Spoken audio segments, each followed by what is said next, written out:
Hello বন্ধুরা, আমি আজকে আলোচনা করব অ্যাজিমন্টি এফ মেডিসিনটি নিয়ে।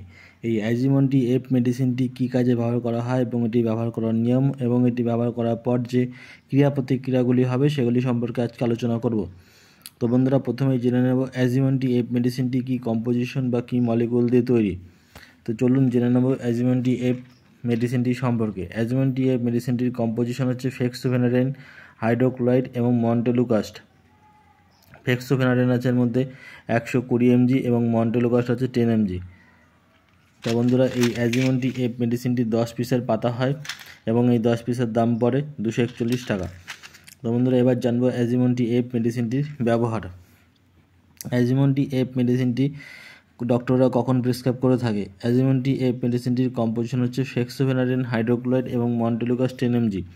তো বন্ধুরা, এই মেডিসিনটি হচ্ছে একটি ঠান্ডা সর্দি কাশির যে অ্যালার্জিক যে সমস্ত সমস্যাগুলি হয় সেই সমস্ত সমস্যাগুলির এই অ্যান্টিবায়োটিক হিসেবে ডক্টররা এটি প্রেসক্রাইব করে থাকে। অনেক সময় দেখা যায় যে অনেক পেশেন্টের মধ্যে ঠান্ডার কারণে শ্বাসকষ্ট হয় বা অনেক ঠান্ডা বসে গেলে গলার বা যদি বুকের মধ্যে কফ বসে যায় সেই কফ তোলার জন্য এবং অনেক দিনের যে পুরনো ঠান্ডা সেই ঠান্ডার ফলে যে শ্বাসকষ্ট হয় সেই শ্বাসকষ্টর জন্য এই অ্যাজিমন্টি এফ মেডিসিনটি ডক্টররা প্রেসক্রাইব করে থাকে।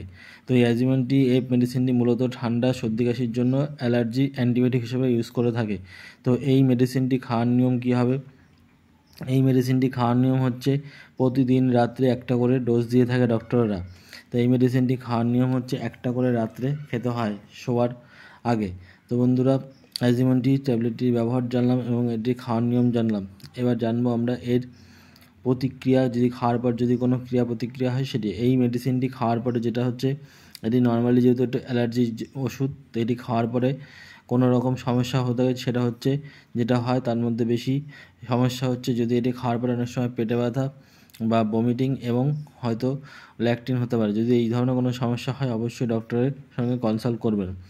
তো বন্ধুরা, এই অ্যাজিমন্টি এফ মেডিসিনটি সম্পর্কে আমি আপনাদের জানালাম। যদি আমার ভিডিওটি ভালো লাগে অবশ্যই লাইক এবং কমেন্ট করে জানাবেন। তো আমার সঙ্গে থাকার জন্য এতক্ষণ ধন্যবাদ। সকলে ভালো থাকবেন, সুস্থ থাকবেন।